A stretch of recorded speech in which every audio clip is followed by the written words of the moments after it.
Hey everybody, what's going on? Rob Cesternino back with you, and I am chuffed to bits to get the chance to talk about an amazing week one of Australian Survivor versus the World. And I'm so glad to have here with us our chief international Survivor correspondent who's back with us. It's Shannon Guss. Shannon, how are you? I'm chuffed to bits. Is chuffed owls or do you have chuff? Well, what do you mean? I think it's really British. We've said it on RHAP quite a bit, so that I Okay. didn't. I think I'm it's just, I just Australian. will often say it as I'm just tickled to get the chance to talk about what an exciting week this was to get the chance to watch all this stuff. And of course, listen to all of your coverage, which you can hear in our global Survivor feed. And it's the season that Shannon has been waiting her whole life to talk about. And I've been waiting all week to talk to you. I know. Sometimes it's like how you should never meet your heroes, right? Like if you build something up over like decades, it could Mhm. never live up to the hype. Like don't do that. But then it did. Isn't that crazy? Like how high the bar was and it was just like leaping over the bar. I find that's impressive. Yeah, it was really, really good. And I think that it shouldn't have been as good as it was when we talk about, okay, it is 14 people in 16 days, but like the Survivor has already gotten like so short. I feel like that it did not feel any different to me as a viewer, that this was like I was not feeling how compressed it all was in terms of the real time. Yeah, and it's a novelty match to like in some capacity, but it's also with the best of the best. So there's like a higher degree of difficulty. I did my X interview with George today, and we couldn't get through it. We could have spoken for hours on just his two tribal councils. Yeah. So there's so much layered strategy already that I feel like we're off to the races, and it makes everything feel like bigger, and it makes it feel more proper. If you couldn't Probably. figure it out yet, full spoilers of the week of Sorry. Australian Survivor versus the World. Of course, there's so many different ways that people are watching, but we do try to make it so easy for the patrons of Rob as a podcast to watch a great international versions of all these reality shows. We've been having watch parties in our Discord as well, and everybody is so excited. And Shannon, your coverage has been amazing so Thank far with you. recaps of all three episodes. Shannon does a daily recap, and then what we said was at the end of the week, we'll jump in and I'll get the chance to react to each week of the season, which we expect to be 4 weeks long, correct? Yeah, I think as well, I wanted to say about that. It's even more proof that it will end exactly 3 weeks after it began on a 3-3-1 schedule because the Amazing Race is starting on that Monday, the 8th. So I Okay. think we can expect the finale as Your Amazing delivered and Race. promised. Yes. Yes. Yeah. Our Australian Amazing Race. Yes. It's Okay. going to follow Australian Survivor All one day. right. So Shannon, how are you holding up after this How are week? you holding up? How, I mean, people ask people. I think people worry about me. I think they really Mhm. worry. Um, I'm great. Like I'm it's been such a fun week. Like I can't believe it's been only 3 days. It really feels like it's been a month. How are you feeling though? Yeah, I feel great. It's been just a really, really fun ride. I have not gotten the chance to talk about any of this with anyone, so this is really, my like appropriately my venue to get to talk about Australian Survivor, and I'm so lucky that I get to talk about it with you. Yeah, well, thank you. I'm not just like agreeing with that. I mean, imagine if you came on and just like hated it. Imagine how strange that would have been if you were just, it wasn't for me. Like I did, no.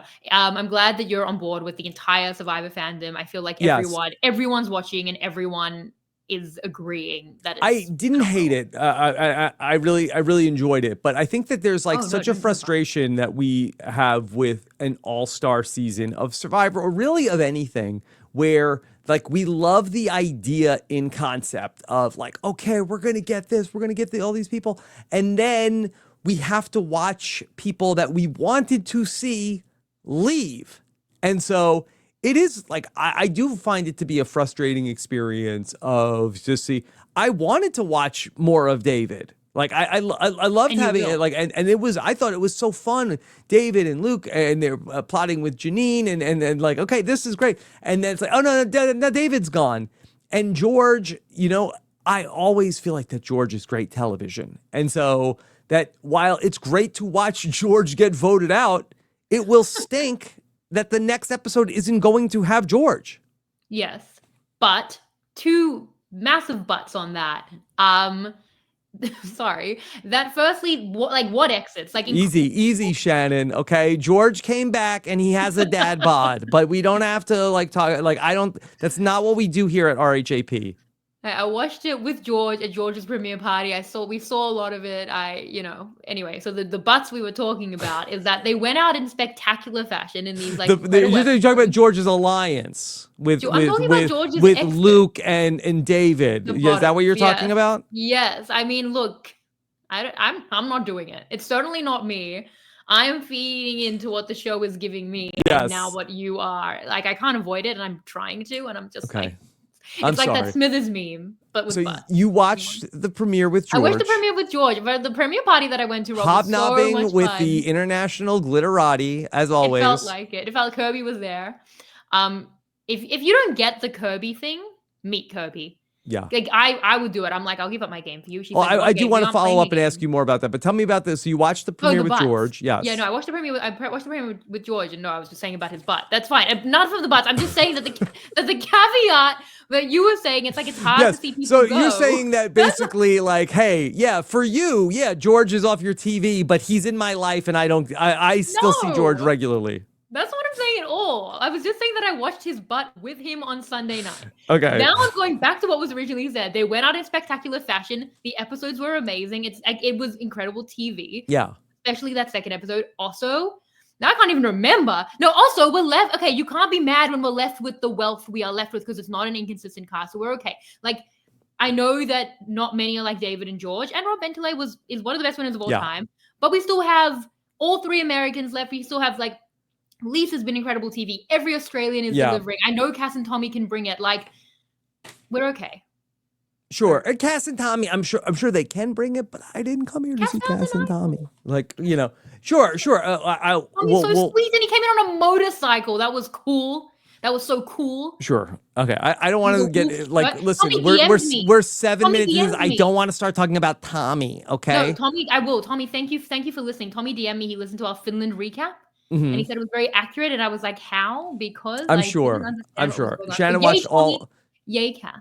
60 some odd episodes of Survivor Finland to get ready to talk about this. But let's talk about the week that was, because I have feelings about everything.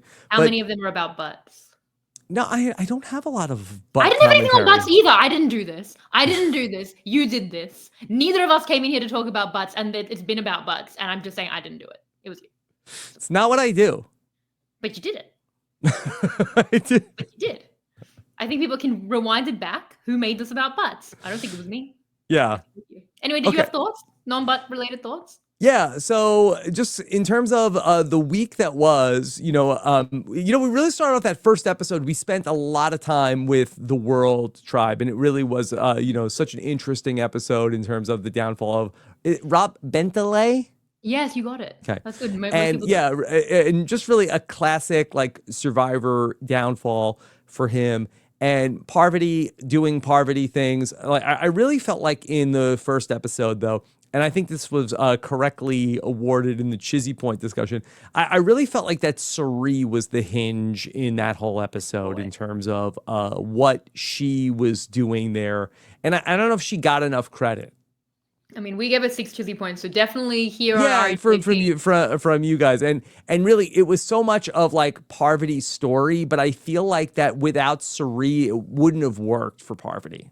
People will hate me for saying this, but you are describing Survivor Micronesia. Like literally, the sentence you just said could be applied to Survivor Micronesia. And this is it's not an anti-Parvati take, because Parvati was great, and she was doing all of the Parvati things that we expect, but in the conversation that Parvati had with Rob, and that was like great television to watch. I really so admired how Suri handled her business there when Rob comes to Suri and tells her, hey, okay, so the vote tonight is going to be Parvati. And Suri just says like, oh, okay, yeah, that's good.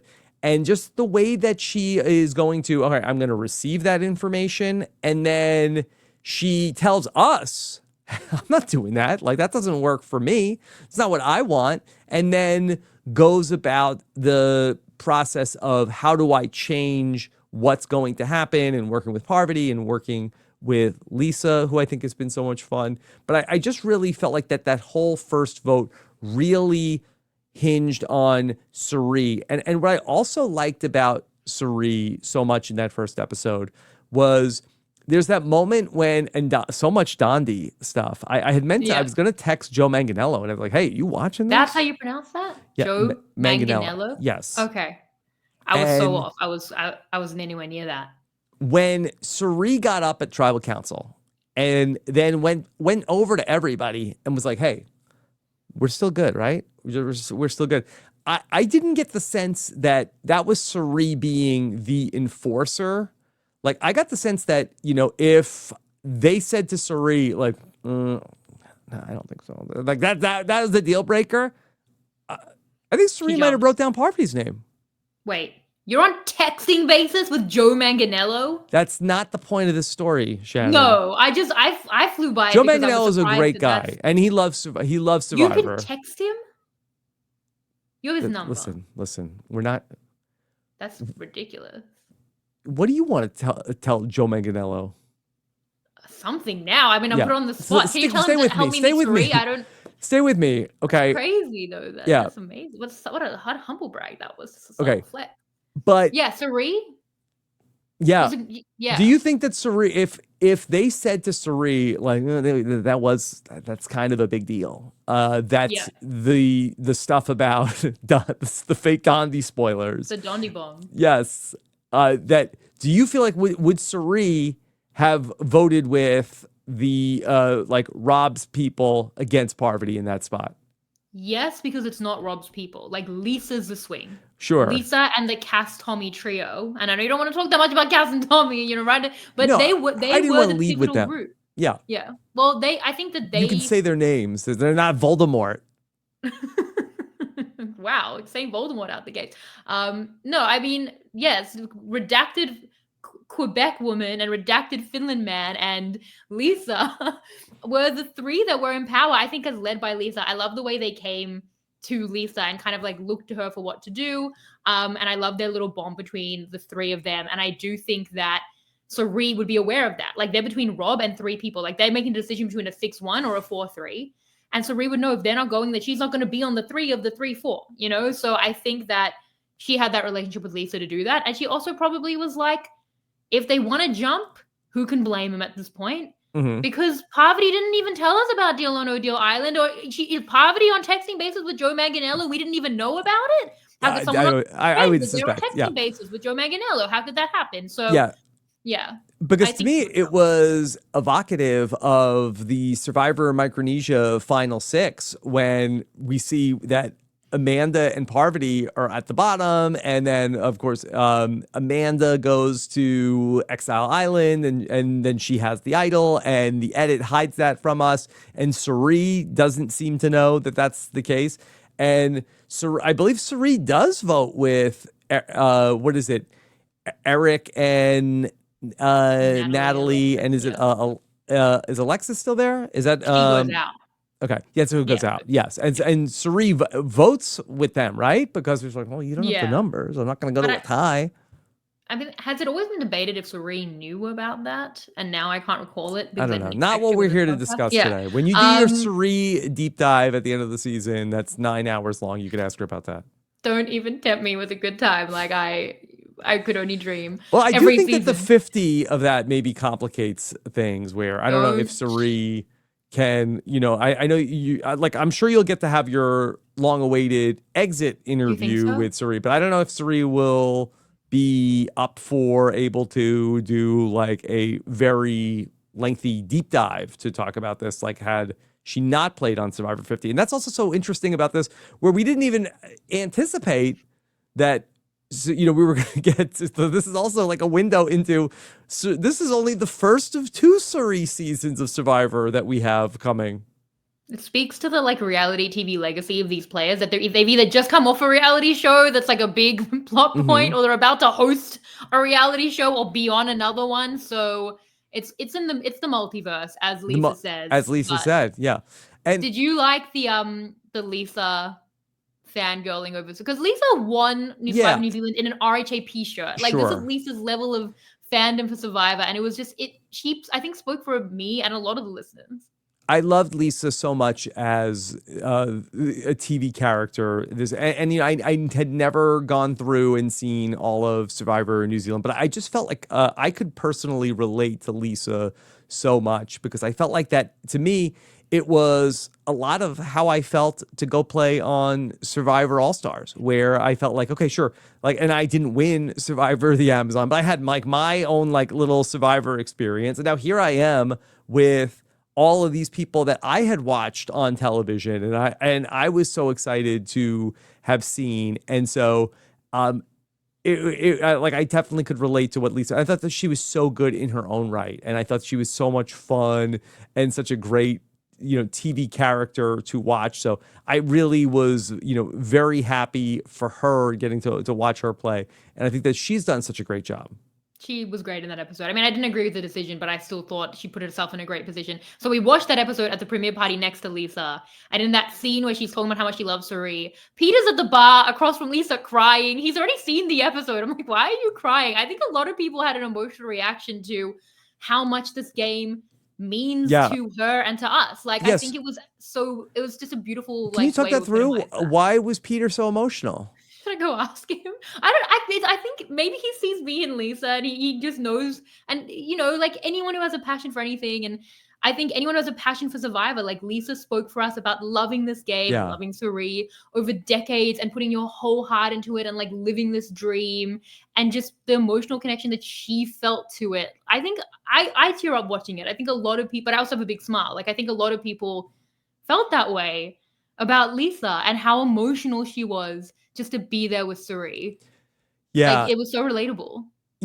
It's such a interesting thing where, it's like, and this is like, maybe I'm like so like off base about this, but I want to just like try something on where it's like, so many of us, and I think the thing that really unites the Survivor fans across the world is that we have like a love and a passion for this game, and like like Peter, like there's like ways, like if we just like think about the beauty in this format, and no matter, it's the kind of thing that like no matter like what they do to it, like we still love it. They can't kill this thing, even though like there's many things about it that we don't agree with, like how it's been treated maybe over the years, and that we carry this thing in, and it's in our heart.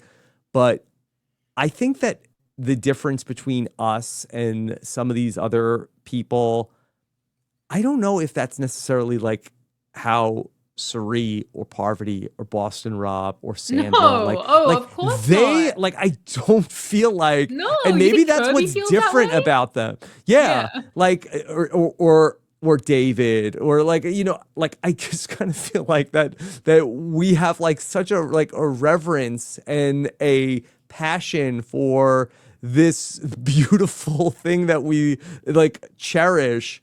And for some of like, I think for almost like all of the greats, I don't think they have that. Yeah. I mean, Suri more than anyone maybe gets it. Like, Suri's a fan. Suri loves Survivor. We're a special kind of crazy. Like, I think that's the thing, is that... And maybe that's why she hasn't won. Yeah, exactly. You care too much. And you can't win if you care too much. I guess you can, but... Yeah, I want to actually talk about that with Kirby, because I think I was saying this to Peter earlier, was that a lot of... I think what Kirby does so well is she's like... She loves the game. She's learned to love the game, but it's like if it goes badly, like she'll be fine. They don't care as much. Think about it. Think about Nick. Think about Brandon Donlan. Think about who we see again and again. Yeah.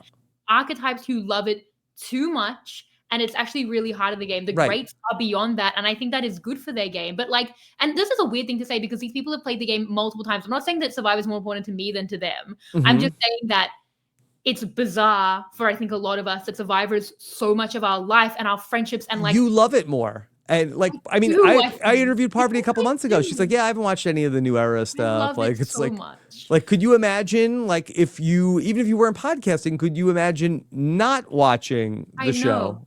I can't. Like, I look back at Survivor and I think, like, it defines periods of my life. And a lot of these players do as well. And so and I'm sure means that to Lisa. And obviously Lisa's a kindred spirit. And Parvati, like, I'm like, it Yeah. feels like I'm back in high school watching like the coolest person alive. And Yeah. Tony, I think about And that's 2014, I think bad. about And 2020. this is my point. And I think Oh, we're that losers.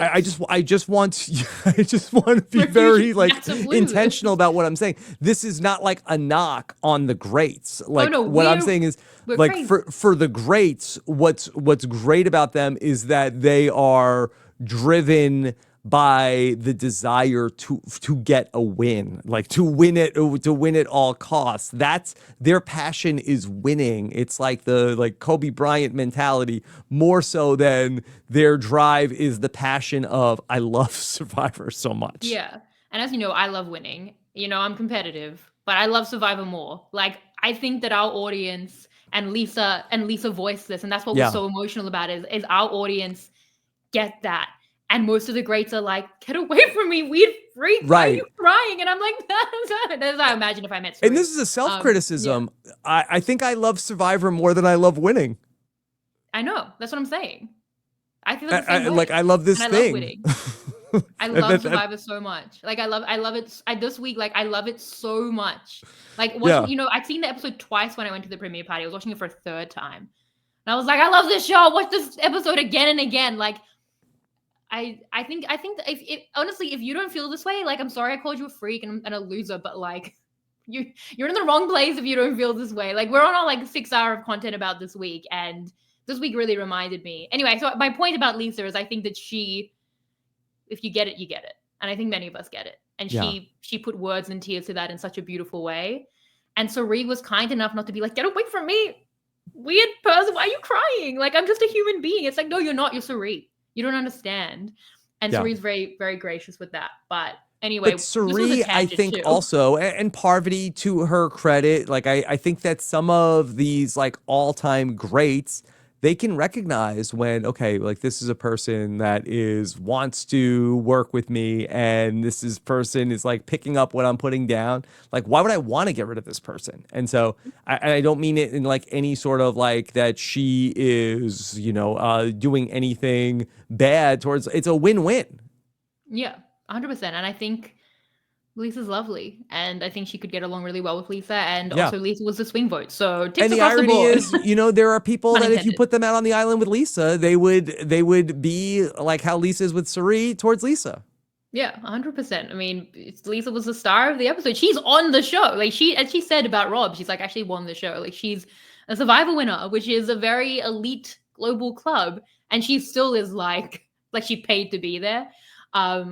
Which is great. She's the Adam Klein with that, and you in All Stars. You were the original, honestly, and it's great. I loved it, and I'm so glad that Lisa was so entertaining. Like, she was such a star, and she represented us all so well. So I enjoyed it.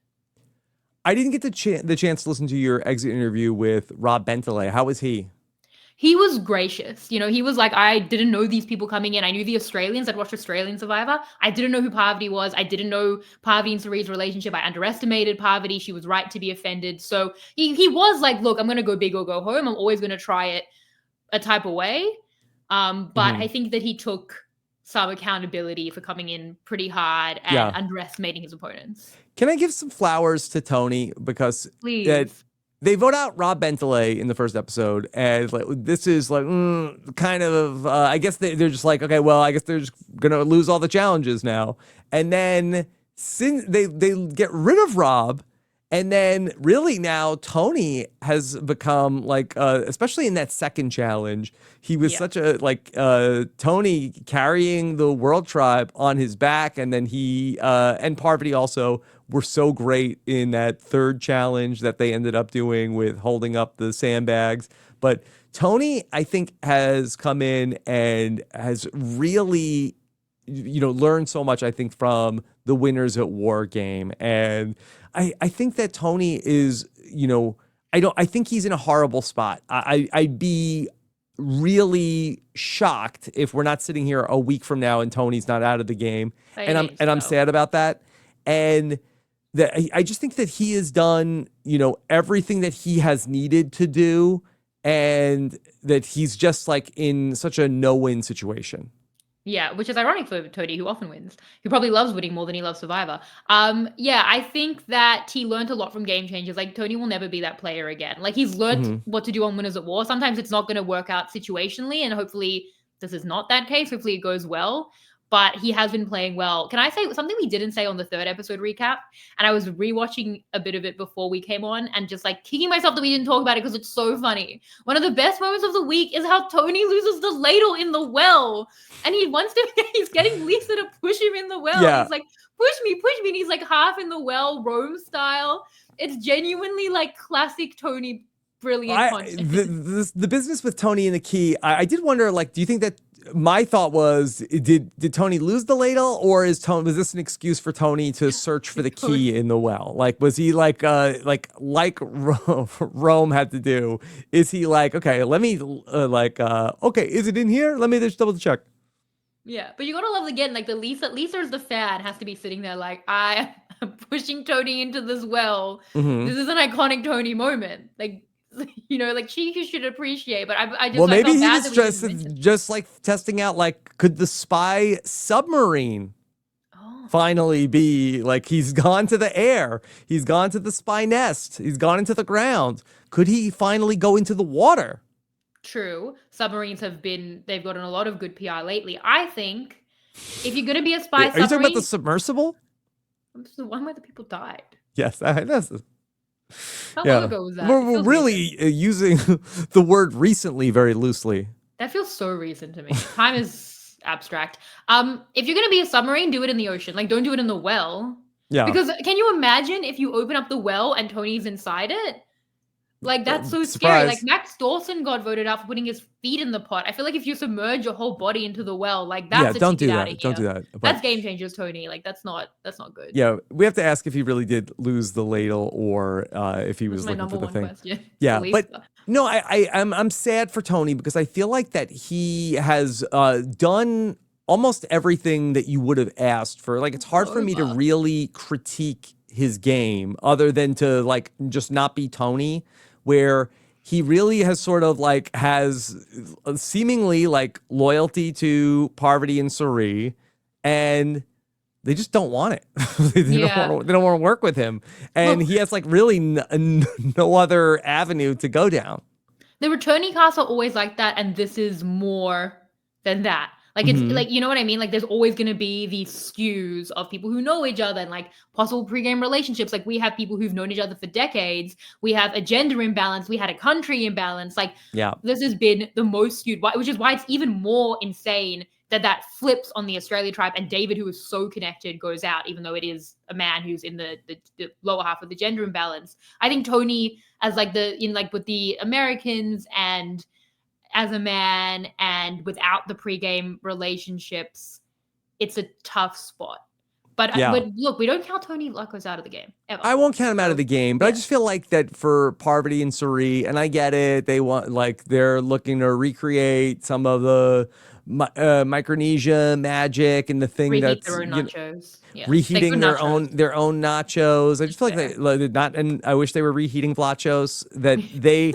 Where's Tony going? Like, are they worried that Tony is gonna like flip and start working with all the Australian people that he's never met before, who probably have no desire to work with him? And I feel like that Parvati and Suri are probably like, hey, look, we're gonna work with Tony, and then he's gonna like go out there and he'll be like finding an idol and not telling us about it. Like, instead of that, we're working with Cass. That's somebody who's we're gonna be able to trust her. She's not gonna do anything like go out and find an idol and then keep it for herself and not tell us about it. Cass, who has never voted out her closest ally and who lost her closest ally. Cass, who we called the Quebecian Amanda Kimmel. Now, I'm sure their extensive knowledge of Survivor Quebec is informing that relationship. It's like, they're getting the band back together.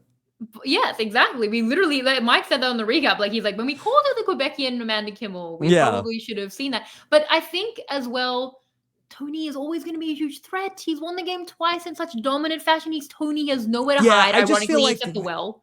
I'm sad for Tony because I just feel like he's not getting. Wrong. Don't give up hope. Keep it alive. That other guy said. I feel like that he's not getting, like, if Tony is like, if there was a little bit more evidence in the show where it's like, yeah, Yeah, there's like lots of reasons why they're like they are like they shouldn't be working with Tony. Like it's just like he has, Yeah, and I guess we're not there.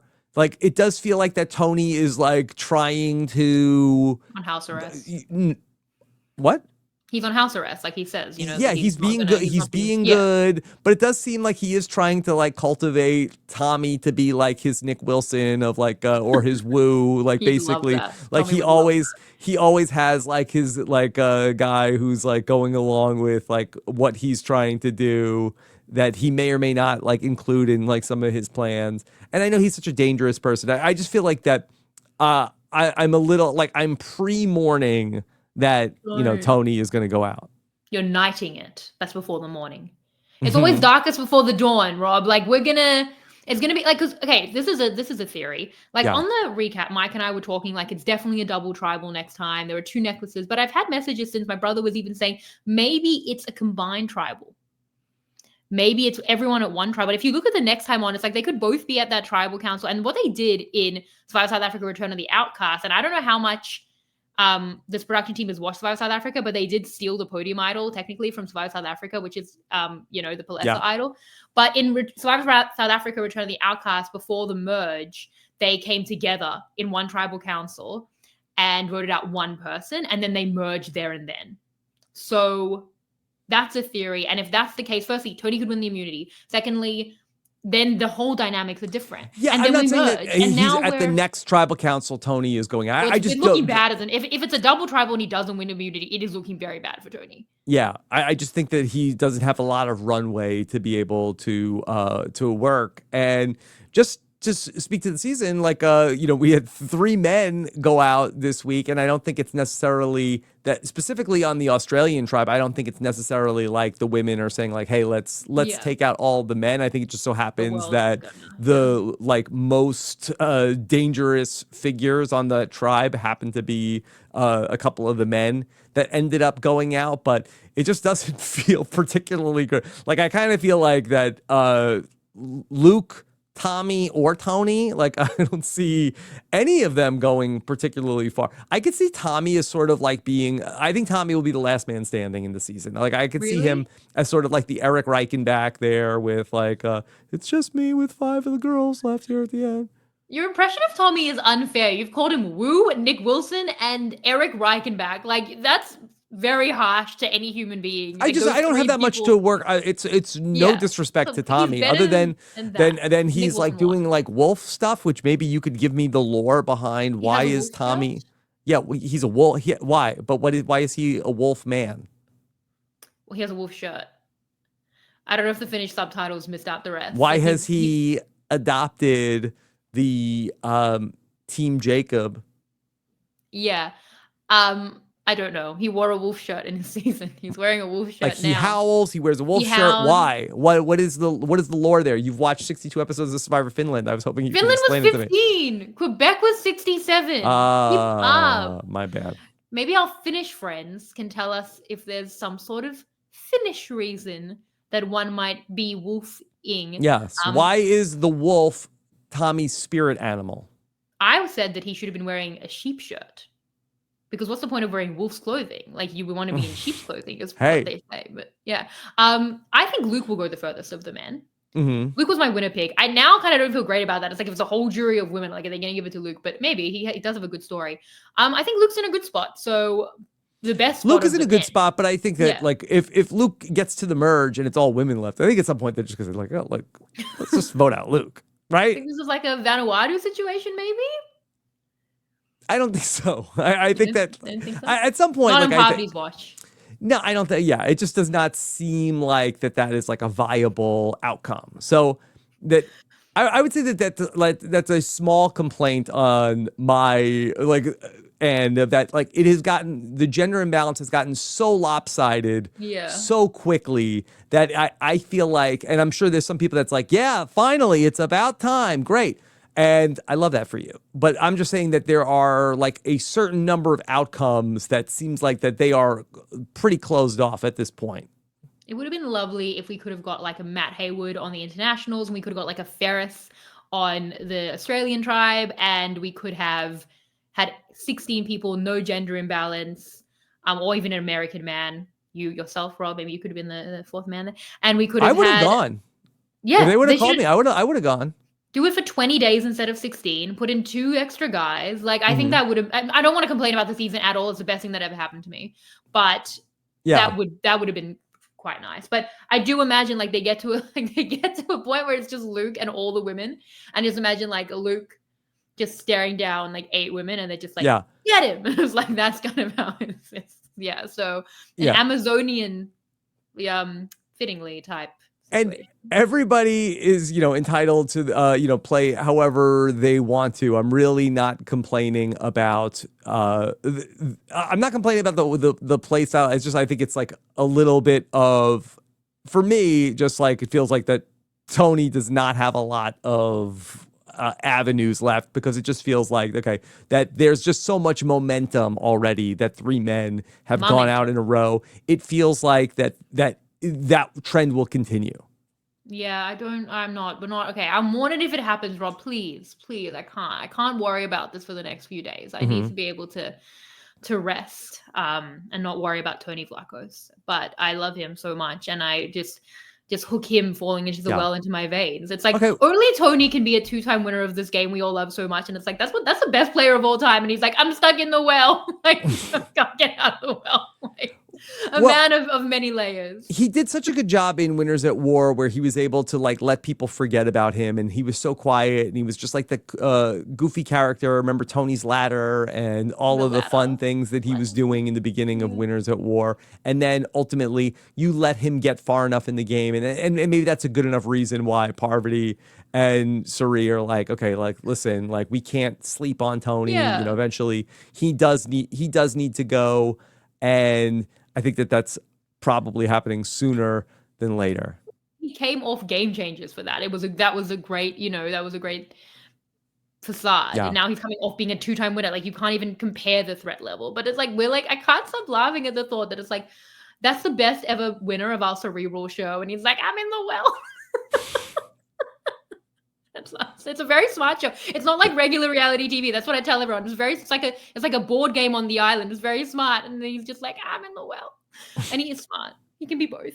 Anyway, do we have other things? Yeah, I'd love to talk a little bit about. I thought that the second episode might have been my favorite of the week. It really was. I was loving like the back half of the episode and just like all of the maneuvering that was going on. Where David says pretty early on, like, I don't want to work with George, and so there's all of that going on, and then there's the plan where George thinks like remind me again, what was George's original plan? That he thought that he wanted everybody. Janine. He wanted everybody to vote out Janine, but David touched on that on the exit as well. So. Yeah, David didn't really want to do that, but it's really Kirby who, as you spoke to, is the person that's like, no, I don't want to work with David.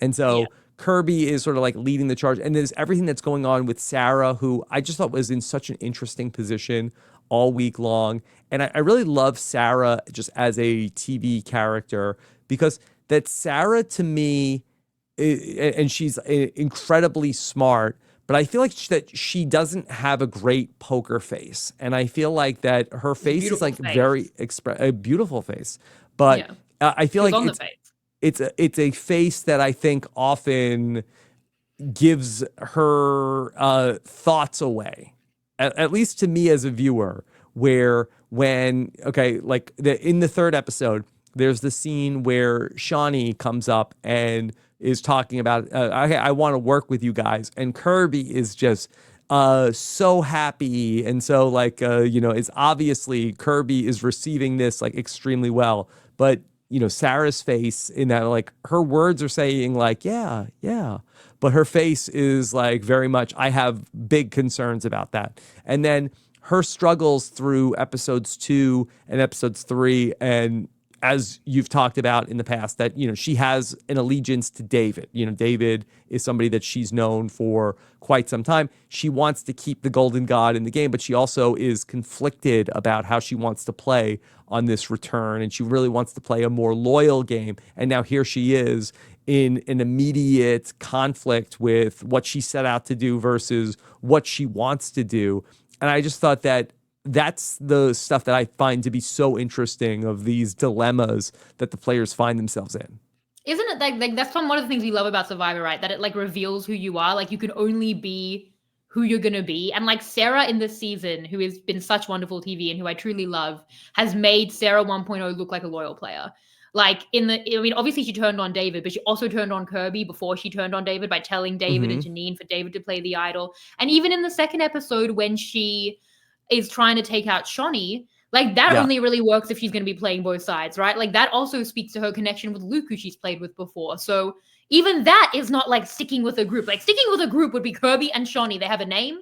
It's not great. It's not a great name, really, but like they have an alliance, and that should be it. But she's like so out on Shawnee, so she has fallen into old patterns, very much so in this week. Yeah, and she describes in the third episode, she says to Kirby that, you know how you felt about David? That's how I feel about Shawnee. And why? I would love to know, like, I didn't know where that came from, of that she just feels like that, you know, Shawnee is just so likable and charismatic and then just wins people over, like, with her vibes. And is that what she doesn't like about Shawnee? Because I do feel like that maybe that's something like, and again, Sarah is probably a very different person than me, but I felt like that I related so much to Sarah because I feel like that she's somebody who, you know, is like winning people over with her like logical arguments and the way that she is again, this is my perception of her, of that she is trying to like, okay, you know, think about the numbers and work with people. But there's some people like Shawnee that it's so effortless. You know, Parvati has this too. You know, and Suri has this where it's just like their presence makes people want to work with them. Yeah.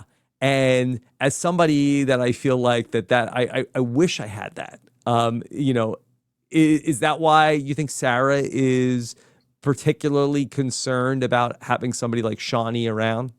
I do think that she could see Shawnee, if she doesn't really trust Shawnee, I think she could see Shawnee taking up that space, but better, as you said, more effortlessly. Whether it is in a relationship with Kirby that she feels threatened by, whether it is in a possible relationship with Parvati. Like, Parvati is going to take only so many women under her wing. And I know, like, you could see when Parvati came out on the mat, at the opening challenge, that Sarah was like, Parvati. Like, I know that it would mean a lot to Sarah to work with Parvati, but I also think Parvati will love Shawnee, even if Shawnee doesn't necessarily know who Parvati is. So I think that she could encroach on spaces that Sarah feels maybe limited and could be hers. And I think that maybe that's what she means when she says to Kirby that, you know, I feel a similar way, because I think Kirby felt that way. Like, David attracts people. David has this charisma. David can build a group. Kirby does that, right? Like, that's Kirby's superpower. So she took it out and she won that war. And maybe Sarah sees a similar kind of battle for how, like, Shawnee could encroach on her space.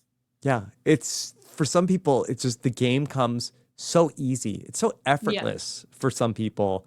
And it's something that, you know, I don't want to say I'm jealous, but I'm envious of the people who can just do it so easily. Like for me, I feel like it's a lot of hard work to try to do that. I feel like that's true of life though. Right? Like that, like I was literally at a work event last night. Yeah. And I like had to talk to like important people. And like this might surprise people because I obviously like sit here on the podcast, but I was like, it took me like 5 minutes of in my head being like, do it, talk to them. Like, I will give you a treat later if you talk to the people. Like, that's not a natural skill for me. Like, I have to be very comfortable. But like with everyone, no. The way like Shawnee can do that, or Parvati can do that, or Kirby can do that. I mean, that's next level. That is why they're, you know, god tier level in this game. But I think that like probably maybe some people can relate to that in life. Like, you either have it or you don't. Like, you either, yeah, I don't know. I think that that's a skill that's very, very important. And to go back to that earlier thought of like the people like that, if you care less about the engagement, like maybe I think that that's the secret to all of it. And I think that that's maybe what somebody like a Parvati might end up having. And again, I don't want to try to like psychoanalyze too many people, but isn't it fun? Yeah. Yeah. And I think that, you know, a Shawnee, a Parvati, like this type of person, like may not be like super invested in like what the outcome of every single engagement might be in the way that you might be. And that's why it just comes across as, you know, so effortless. Well, I would love to bring that comparison to Kirby and George because yeah, when I spoke to Kirby on her deep dive of Titans v Rebels, she just like, yeah, she doesn't overthink it. She just kind of does. And I think you can compare it to George, who's maybe more like us in how much he cares, because George certainly cares a lot. Yeah. And I think that you see the different way that they approach this game. Like I think Kirby looks at it like, I don't know if I'll win, but I'm gonna go for it. Like Kirby goes into this vote. Does she think she has 3 of 7? Like she doesn't tell George in the Yeah. tribal council to vote for David. Like she's like, but she takes a shot on a plurality and hopes it works out, and it does. George is like, he cares too much. Like he's scared. Like he comes in such a bad spot that he's like, he's being conservative. Janine over David. Like I don't know if we can get David. He said this in the Yeah. X interview that he feels like he didn't want to piss off Shawnee. Like he was tying himself into knots rather than just like taking the shot. And I think it was because he cares so much and he felt so on the back foot. Whereas if Kirby feels on the back foot, she if I think if anything, she pushes harder. Well, let me start with Kirby. And I thought that what she did was so brilliant in that tribal council where it seemed like that there was momentum of, okay, that David wasn't going to go home. And Sarah, we saw like she was conflicted and then she got the green light and it was going to, and she went back to David and was able to tell him like, hey, okay, we're going to, vote for that. I just want to make sure I have it right. That they thought that they were going to vote for Janine. David was going to do that, or they thought it was going to be when it looked like it wasn't going to be David. Who was it going to be at that? They wanted to vote. So I think they came into tribal council. I think voting for George. Okay, all right. It was going to be George, and everybody was happy. And then at the tribal council, Kirby says to Sarah, "Hey, it's going to be David tonight." And tapped her on the shoulder, basically. Yeah, like, listen, votes David. And for Sarah, you could feel like, oh, wait, no. And there was no time to change it. And I do wonder, again, and maybe, I don't know if we'll ever know, was that Kirby's plan all along of that I'm just going to, I'll just tell Sarah at tribal council, like that's what's going to be. And it'll be a loyalty test for Sarah of this is what it is. And to me, it's like, that's like a very like Boston Rob type move of that's just basically at the end of the day, I'm the godfather, the godmother. I am the person who is like, what I say goes and there's not going to be a discussion. And so like, I'm going to then, I'll tell her at tribal council, this is what it is. And there's no time for a debate back and forth. It's like, okay, I said what it is and we're going with that. And I just thought that was such a, great character point for Kirby and just how she handled her business. And it just put Sarah in such a bad spot. Yeah, it's kind of Boston Rob, like it's kind of Rob Bentley like in some ways of like pushing your agenda with the Shawnee type aura. Right? Like I said, I think Kirby's one of the most naturally gifted players for the game. Like she has the aura that will take Sarah across to begin with, but then she'll also push to get her way, and she's stubborn. She was like, nah, go to the big one. And she was more stubborn on taking out David than Sarah was on keeping her friend of many decades. And I think the reason, here's why. Here's how you win an argument. You care less. Right? Yeah. Like, Kirby's like, no, I'm doing it. And if it goes badly and I go home or I lose Shawnee, like, I'll move on. But I'm doing this. And I think that's the thing. It's like Sarah comes in and she is a fan, and I think she really does care. And this is true of any relationship. Yeah. If you care less, you can usually get your way, because then you can just be like, nope, I'm out. And then the other person has to come to you. And I think that's true of Kirby. She's like, I'm taking the shot. This is what I want to do. I don't care if it's dangerous. Maybe it'll go badly. She almost lost Rhiannon, who was like her main ally in Titans v Rebels in the pre-swap if there wasn't an honor limb. That's how audacious she had been that early. She could have lost Shawnee here. It definitely could have gone that way. Well, to be fair, though, if the other side were voting Shawnee, they'd probably bring in George and they'd have like a 4-person. And George said he would have voted out David anyway. But like, She's risking Shawnee's Yep. life, and she doesn't care. Yeah, and if you're that's Kirby, how you win an argument. and you're coming in and you don't really have connect, you're the new person on the block. You don't have the connections that these other people. And Sarah has known David for all these years, and David has Luke and Janine, and so Sarah knows Luke, and yeah, and so there's this whole like web of people who all know each other, and you're Kirby, and you come in and you really don't know other people. It's like, yeah, that is the most dangerous guy on the board. He has like all these things going for him. Doesn't even know about Dondi yet. And so Exactly. it makes all the sense in the world why Kirby says like, listen, who's going to work with George? And George is like he's the guy that we know. We all know who George is.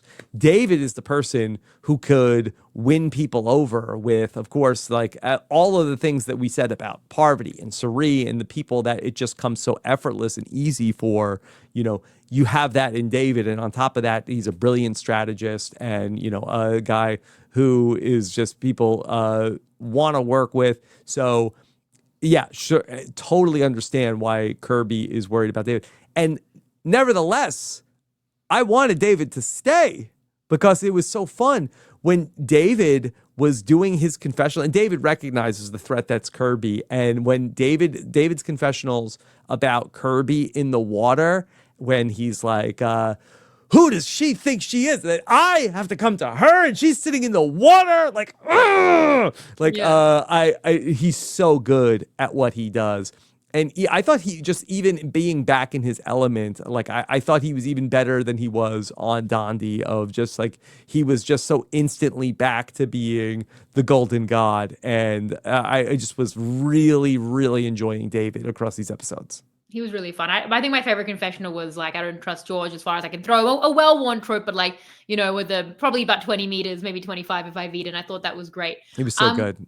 I think with Kirby, and I just want to say, like, JLP is great. I think that David will be also very good at the it's unfortunate because JLP is like so good at what he does. But I just also think that David will be like a different version of a Survivor host than we have seen, where I kind of feel like that I think he will bring like a sarcasm to it that I don't think that we have seen in any of the other Survivor hosts. Yeah, I think maybe the British host was a little sarcastic, which would make sense. But yeah, no, I think that David's one of a kind, and we can't imagine how that looks, and we wish him the best in it. But yeah, for Kirby, I think some people ask why, and Kirby always asks why not. If they have the numbers, we lose, and if it doesn't work out, it doesn't work out. But I'm going to take the shot. And it's so audacious. Like, it shouldn't work. Like, if I was Kirby, and I said this on the deep dive, I would be like, but what if we don't have enough? And what if they have enough? And what if this goes wrong? And what if there's an idol? And George was doing that. See, George was like, but what if Sarah doesn't want to vote David? And what if David does what if someone plays an idol for David? And then what if I vote Shawnee and then Shawnee gets mad at me? And like, he was doing what I do. And it's exhausting being me, by the way. Don't recommend. But yeah. Kirby, those voices don't exist. She doesn't hear all of that. She just does it. And then sometimes it works. And it did. And it was spectacular. And it was a plurality vote. It was so exciting. It was unfortunate to lose David in that way, but again, a spectacular way to go. They used to say about Steve Jobs that his like superpower was that he had like a reality distortion field, was what people used to say about him. And the fact that, you're like, well, what if this happens? What if this happens? What if this happens? And, somebody like Kirby is like, no, this is what's going to happen. This is like, but what about this? No. This is what we're doing. And just the fact that, there are people like in this world that they are just like, okay, they can will these things to be. And it's not like woo woo. It's just that they're like force of presence just like wills things into the direction they want them to go. Yeah. And I think as well, Shawnee's a bit like that. Like Shawnee's state, it always says life is for living, and it's Survivor. Like for them, they will move on. Like whatever. But I think that's different. Like, I don't think that necessarily that's like that Shawnee ends up like willing things to go in a certain direction by the strength of her just like her principles of like what she wants things to go. I think that things just like things gravitate to a Shawnee, to a Parvati, whereas like a Kirby like is going to inflict her will, and it's going to happen because she says it's going to happen.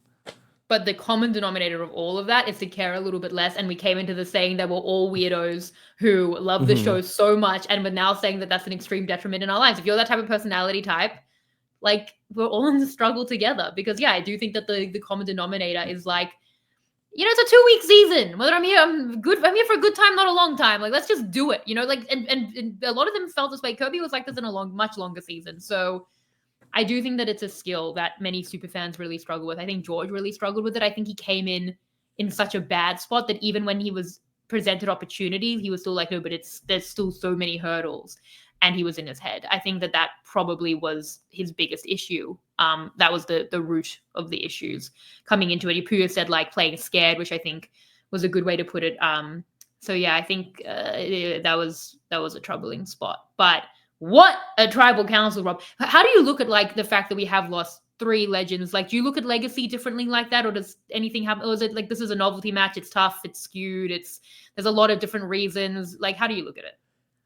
I think that in the case of David, I think it's like the easiest to talk about this, where it's like, what are you going to say about David and what he's accomplished in Australian Survivor, and say, did he play this badly? Like, was there something that he could have done drastically different that would have like really changed this outcome? So how can you look at his, what he's done in the past and say that he like, oh, David, he's not as good as we thought he was. Look at what happened to him. No, it's like that he is who we thought he was, and everybody else realized that and said, okay, well, he's too dangerous to play with. I think in the case of like a Rob Bentley, That like I wasn't think that great.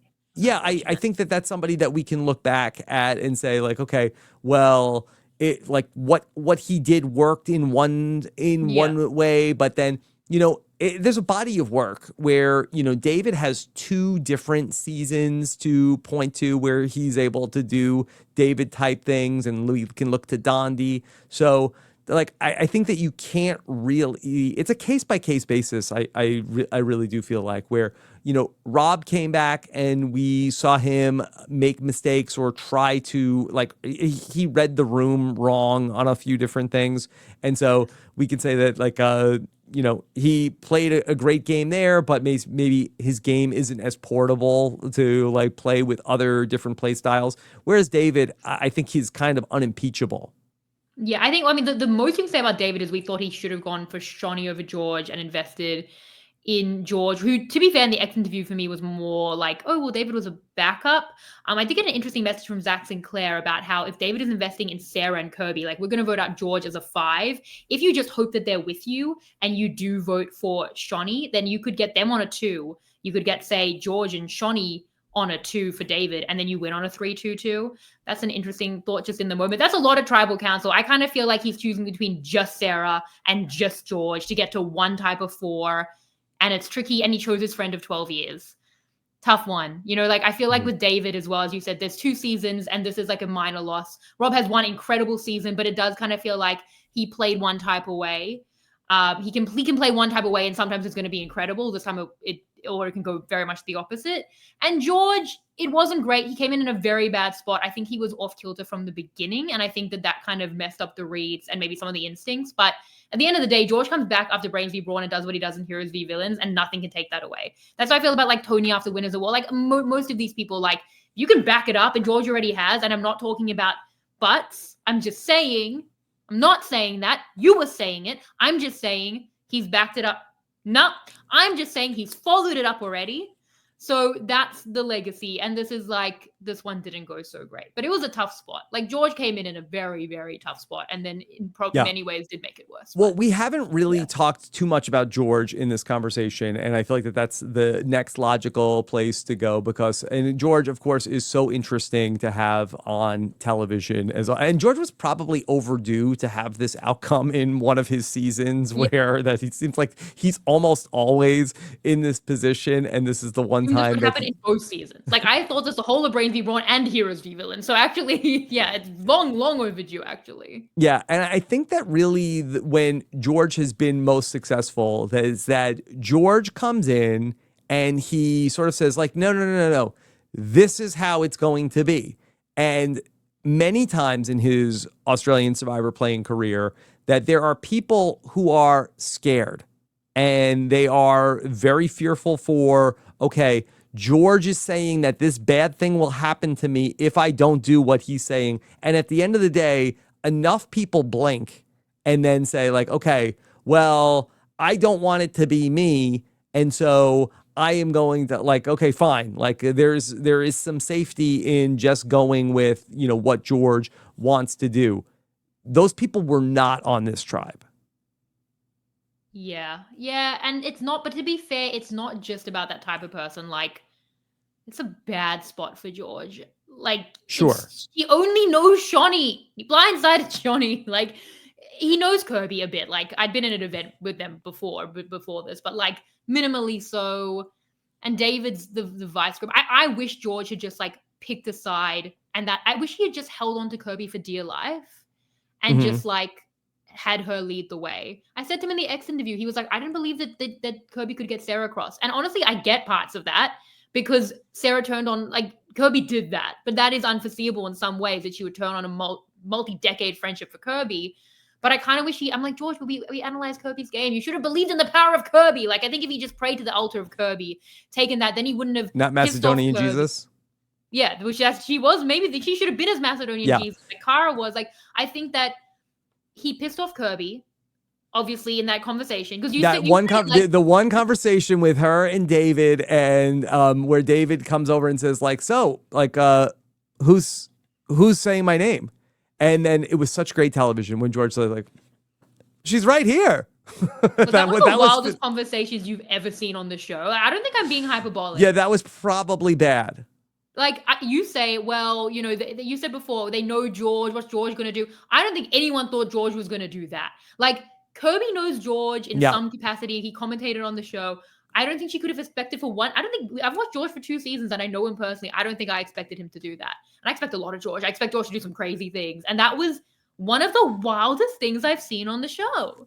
Yeah. That he called Kirby out in front of her face. That was like the most jaw-dropping moment of the entire week for me. And we had a Dondi Bob and still that beats it. Yeah. That was a bad play by George. And I think that his decision in this last episode where he's like, okay, I'm going to get Janine to vote for Luke and Luke to vote for Janine.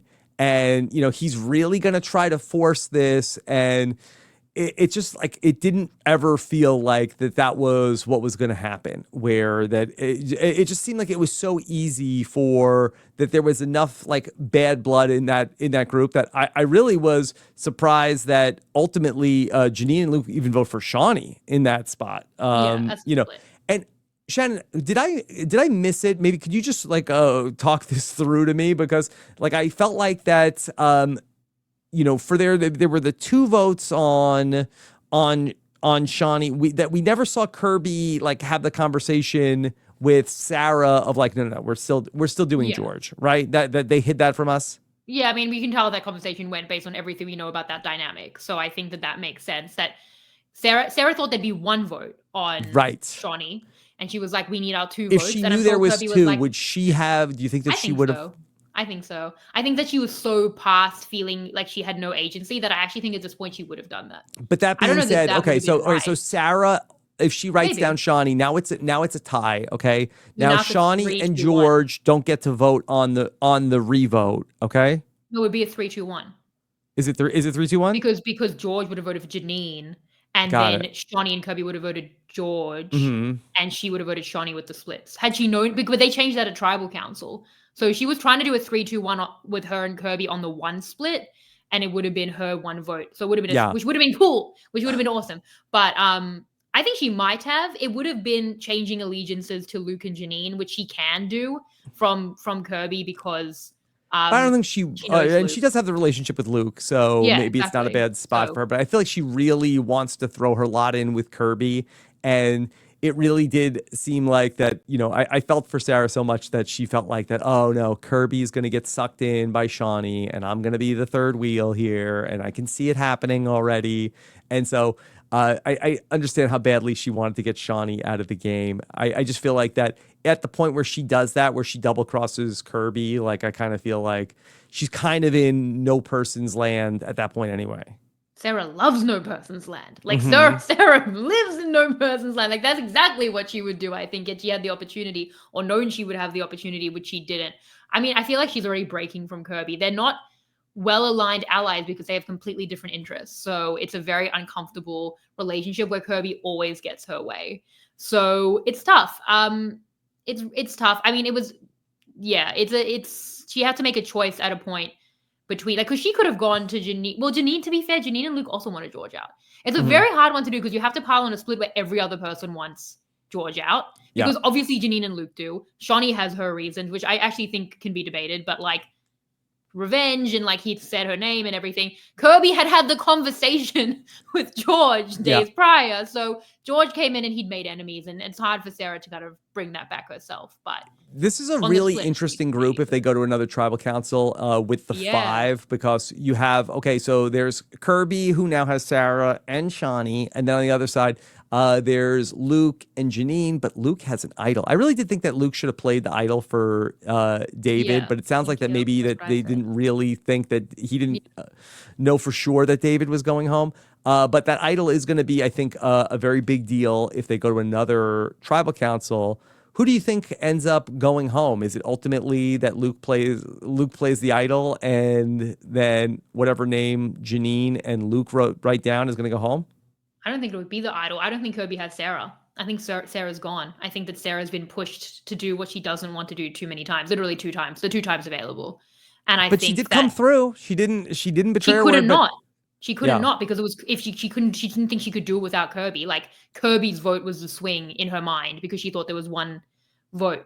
So when Kirby turned her down, Sarah had no option based on she yeah, didn't know there'd be two split votes. So I think now, especially knowing Luke and Sarah's working relationship and their real life friendship, like these are people who've also been friends for years. These are people who are very used to working with and against each other and no bad blood. yeah. In the game. So I do think that I think she's with Luke and Janine now. Okay. So George, at the end of the episode 3, he said, okay, well, look at me, like, okay, I at least I beat the golden god, and also that this season would not have happened without me. I'm the person, I'm responsible for bringing Australian Survivor to the global community. I did that. I'd love to just get your reaction or your thought on who do you feel like is the person that was responsible for bringing Australian Survivor to the world? And do you feel like it was George? In many ways, it's not one person. In many ways, George it was in the New York Times. Like I think if you ask a lot of American people, like one person they know, especially in this like new Australian era, what am I saying? Hmm. I think it is George from Australian Survivor. Um, I don't think it's an unfair statement. I think it's George type. It's Yeah. egotistical in some ways, but I think that they were obviously trying to do this before George was ever cast. They had Russell, they would have Sandra, they had talks with Boston Rob has always been the rumor. They were looking to do this, but I think the way that Australian Survivor has exploded is in many ways due to the quality of Australian Survivor, and in many ways that is George, to be fair. So it's not at one person's Hmm. feet, but George has a part of the pie. I think he has. That's a claim he can somewhat make. It's a really interesting question, and I'd love to hear more of like you know opinions from other people. But it's hard for me to separate. I feel like that the Americans that watch Australian Survivor, like I feel like I don't feel like that it is widespread. I don't think the average Survivor fan in the U.S. knows much about Australian Survivor. It's So hard I to find. so yeah, and it's They're hard to find. It's struggling. hard to They're like, where do I watch. watch this? They're really So struggling. like I really feel like that the person who I think is the most responsible for Australian Survivor, being global is, I think, our friend Nick Idanza. How so?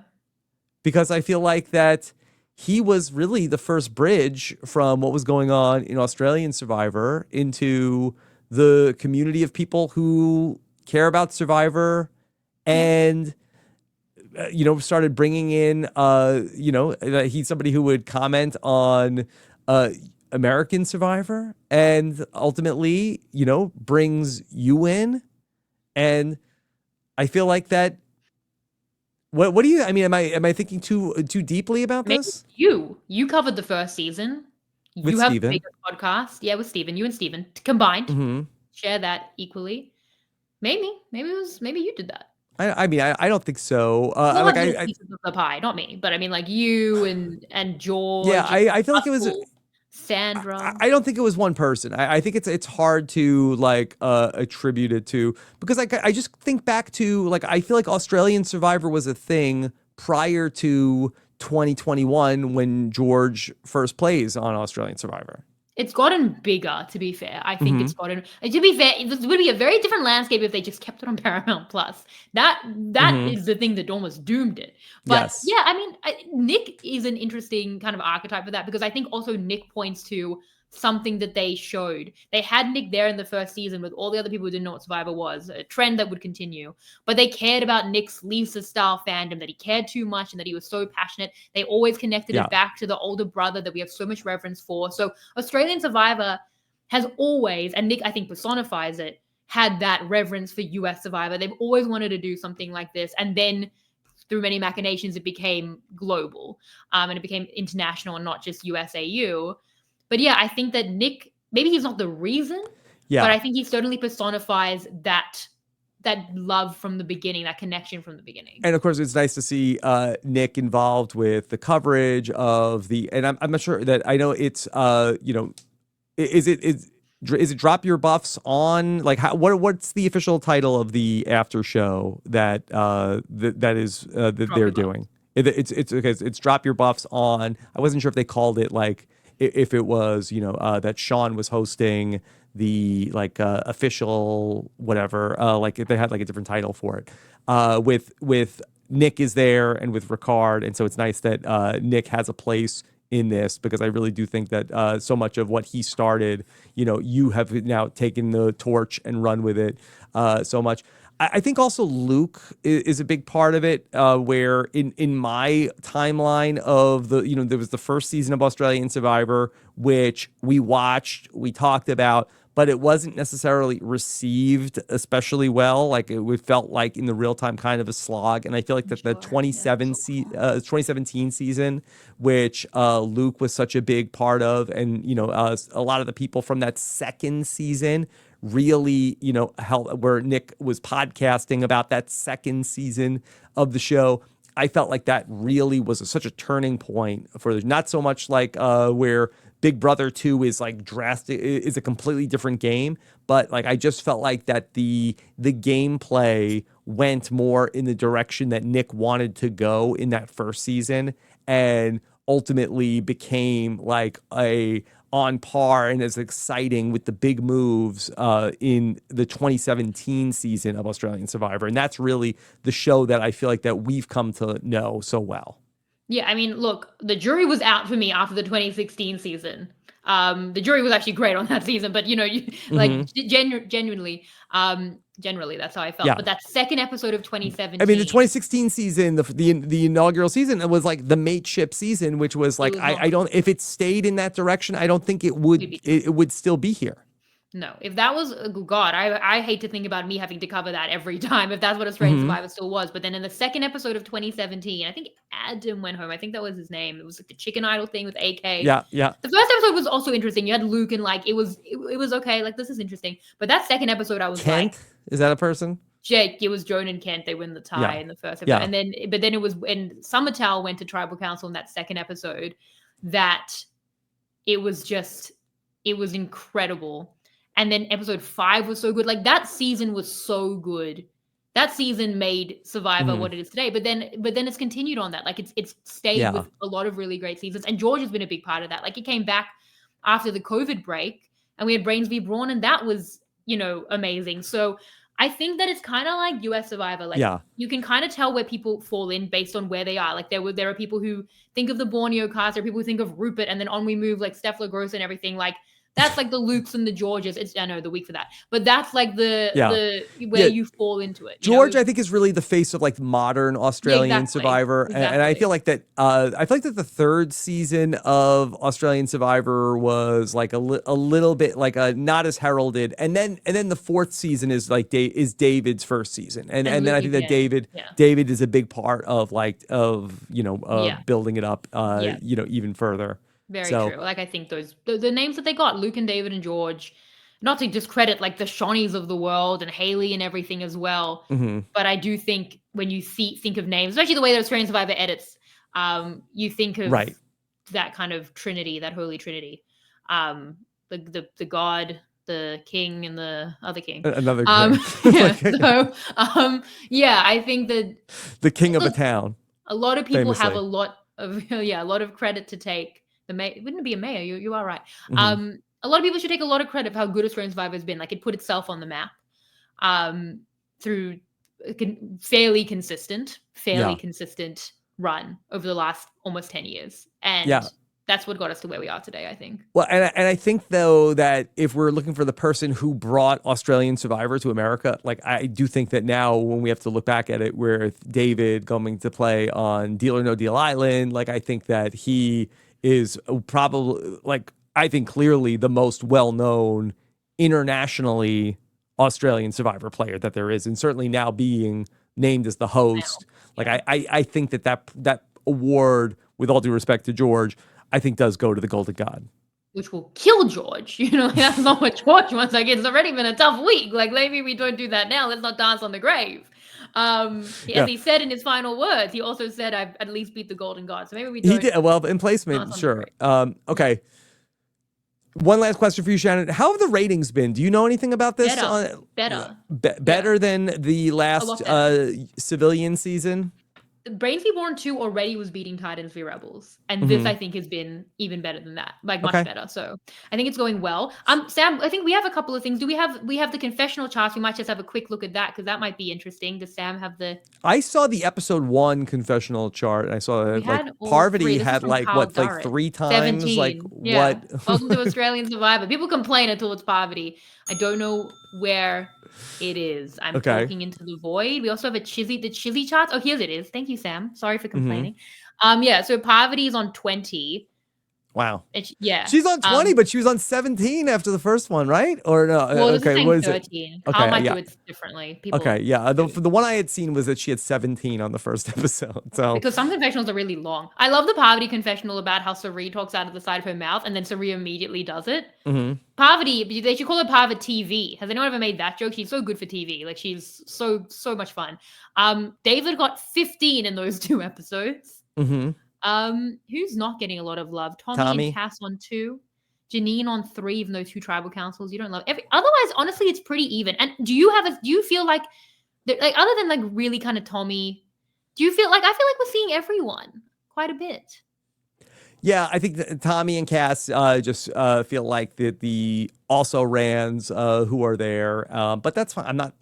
I'm also not. It's a hard spot to be in because it's like we don't know who they are, and because I don't know who they are, I'm not like, hey, I need more of them. So I'm not complaining. Sure, they're lovely people. They really seem to be. Can we have the Chizzy charts as well? By the way, Rob, we're running a Chizzy raffle. Yes. Do you want to know how much money we've made in the last 3 days? How much money have you made? We've already made $1,290. Well, I applaud the effort. I'm a little confused about what you're doing with stealing the Chizzy points. If I donated, so if I win, I'll steal the recap bitches Chizzy points. And my mom donated, and she said that she would steal that. But somebody like the person who donates the most money. No, it's a raffle. We've sold 154 raffle tickets, so you can donate more to buy more raffle tickets. But does the winner of the raffle win money? No, they win my Chizzy points or the recap bitches Chizzy points. I that's the part that's confusing me. On the finale podcast, when I would usually say, here are my Chizzy points, all the recap bitches would give their Chizzy points. The winner of the raffle will choose who to steal the points from, and they will give out Chizzy points. And but not for the whole season. Just for the finale. just for Okay, the I was finale. like, what the hell in the like Erica hourglass is this? Where you're gonna then take away all the No, points that somebody gave no, out no, this season? no. That's not it. But you can give it to anyone. They could give points to you. They could give points to JLP. They shouldn't though. Don't do that. But they Hmm. could. They would win. It would be their points to give. Um, so we've done very well. We don't have the Chizzy charts in front of us, but thank you so much, Sam. Okay, What do you think of this, Rob? What do you think of the okay. Chizzy points? Can Shawnee's on 7. We've got here? Let me Suri, Kirby, and hold Luke on. I all on gotta 6. just let me Zoom zoom in, in yeah. here. Zoom Okay. in, Oh, yeah. Shawnee has 7 Chizzy points. Yeah, Mike I gave her would 3 last episode. I didn't really agree with that. nothing wrong with Shawnee. But I feel like that to me, I would not have come away from this week if you would have given me a couple of guesses of like who dominated the week. Shawnee. Especially because I think Shawnee could be in trouble next. Yes. Yeah, but it is still quite even. I mean, she has 1 point Suri, I don't more. have any issue with. Really, based off of the strength of the first episode. Kirby is doing great. Speaks for itself. At 6. Luke seems a little high for me because I don't really love where his placement in the game. I feel like that he's another person who may struggle to get through next week. So, and I Just don't really leaving feel now. like that he found the idol. Is that based? I Did thought he get 3 for No, I finding the gave him idol? 3 last episode. I thought he was great last episode in taking out George, who was coming for Hmm. him, and I feel like he's in a good spot with Sarah now. I thought he Yeah, did really well in sowing the discord between Shawnee and George and keeping his idol yeah. through that. Parv Yeah. seems a little low Yes, people have said. at 3. Yeah. And then yeah, I mean I hate 0 for Sarah because I feel like that Yeah, Sarah, I've not agreed with I love her. I just haven't agreed. It's been so wishy-washy. Like she's yeah. trying not to be wishy-washy. And poor Tommy. Also, those are the only 2 people in the game. So this No, is so Tommy, I have no interesting. issue with Tommy at 0 because he's done nothing. Mean. So Mean yeah, and Cass, found the idol. Like I on the feel like idol. one I get that. only 1 Jizzy point seems low for her, especially Well, considering that Lisa seemed to have the great relationship with Suri in the first episode, but it does feel like that Cass has like moved her way into being the third wheel the in Amanda that. Kimmel. So like Yeah. I like her positioning really well in terms of like how she's situated in that alliance, and seems like that nobody is like concerned about her, and here she is with an idol. She's got the connection to Tommy, so I actually really like where she's at in the tribe more so than some of the others. So I think that she seems a little undervalued. Well, that's fair, but there's only so many points to give, and we Hmm. haven't seen as much from the worlds. I will say so. Sarah and Tommy are the only people still in the game on 0. All 3 of the guys who went didn't get a point. But the interesting thing is that so of the people left, only 2 don't have points, and it's quite even. So your Chizzy points have never mattered more if you want to be in the Yeah. raffle. And I'm also aiming to enrage people. People thought Parvati needed more. Bid, and give her points. I'm doing that on Don't purpose to anger people. don't try Help to the like cat. rage Help the cat. bait people I am. into. I'm doing it. I'm doing So it so that they donate. it's For the not good a of the winning cat. path. It's I worth wouldn't it. do that. Like We raised a you're lot of hanging out with money. George too much. We've already beaten what we did 4 years ago when we did the Chizzy raffle before. I'm very Hmm. proud of us in 3 days. It's gone so well. But yeah, you're right. Maybe this is George style to rage bait. Next time I'm just gonna say, you made me do it. Who made you rage bait the Chizzy points? I'll be like, he's right here. And you'll be like, what? Who could say such a thing? And then come Yeah. back. Then come back the next day and be like, yay, team. Kirby is like, I could throttle you. Like, do I you remember do what you did? love George in his like sometimes he like loses himself and is like to like delusions of grandeur, but when he sometimes gets on a roll at tribal council, like where he's like giving his speeches, and he's like really like it's like he can deliver a speech at the tribal council like nobody else. Like he might be one of the best to ever do it, where it's like I feel like, okay, I guess we have to do what he says. There's so many things about George who's such an interesting TV character. I think the first thing is a lot of it is like water off his back. Like, I've had this in my relationship with him. I'm like, are you mad at me? He's like, no. And so I Hmm. think that that's why, like, maybe he expects Kirby will come back and not care that he's done, thrown her under the bus. Because I think, like, you even see with Shawnee at the end, he's like, good job, Shawnee. And that as well is George. In the exit interview, he's like, oh, well, I knew it would have been good TV for Shawnee to vote me out. And I believe that that is truly, like, he does think about that. Or setting up a tie. I'm like, George, I said to him on the exit, I'm like, you can't be producing and playing the game at the same time. Like, hard enough to play it. Yes. Like maybe we take the producer cap off and try to. But that George thinks so much about this, and to be fair, he makes great TV. So yes, he very much has always reminded me of Richard Hatch in terms of like how he approaches things, and he's Richard Hatch. If Richard Hatch cared also about the show and not just himself. I was gonna say that's such a compliment, and then it went that way. It's complicated. Yeah. Yeah, he cares a lot about the show. We come back to caring. George wants the show to do well. Like I think Richard Hatch doesn't care if, you know, he's on a show like he is like very much like self-interested, where George is self-interested but also wants to make a good TV show also. He really does care. I think that George takes which solace you can in the tell fact that and that's why the production like loves George. But he will take solace in the fact that Shawnee got revenge. He'll be like, that's good drama. Like George will play Australian Survivor again. Yes. Like, you know how David said he was retired? Not George. Yes. No. And that will be like, don't you want to see when George is playing and the Golden God is hosting? That's like, not fair. I think this is what people are concerned about, actually. Well, what do you want to like? Are you concerned about that? When George is fighting with the host of the show at Tribal Council, like, isn't that going to be very exciting? I think people don't like that. What don't they like? People are going to be like, hey, the Golden God's picking on George. No, it'll be like when David tells George at Tribal Council, like, hey, George, why don't you shut the hell up for once? Like, is anybody going to be like, that's not fair to George? Yes. They'll love it. People will be standing the Golden God when he does that. They won't like it if he's up against other favorites that he's been against. What if he's against like Shawnee? I mean, not against. He's a host. What if Shawnee plays? You know, which he will. She'll have. I don't think that David is going to be biased against Shawnee playing in a future season. Like, I think that David is like, a professional enough, but like, I think that like, if George starts like giving him lip at Tribal Council, like, I think David will shut it down. Yeah, we'll have to see. It's definitely something that will happen in the future. I think so. Okay. All right, Shannon. Well, I can't wait to see where this all goes from here. This Sunday, you will have episode 4 coverage as we get through another week 2 of Australian Survivor. And of course, we know where we can watch it. Yeah, we found it. We did it. Okay. All right.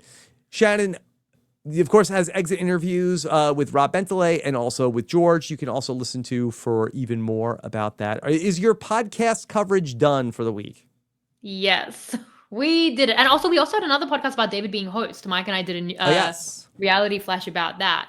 So this is the 7th podcast of the week, of the last 4 days. Thank you all for everyone for listening. I've been really thrilled with how the podcast is done. Thank you to everyone who's donated to the Chizzy raffle. It's very exciting.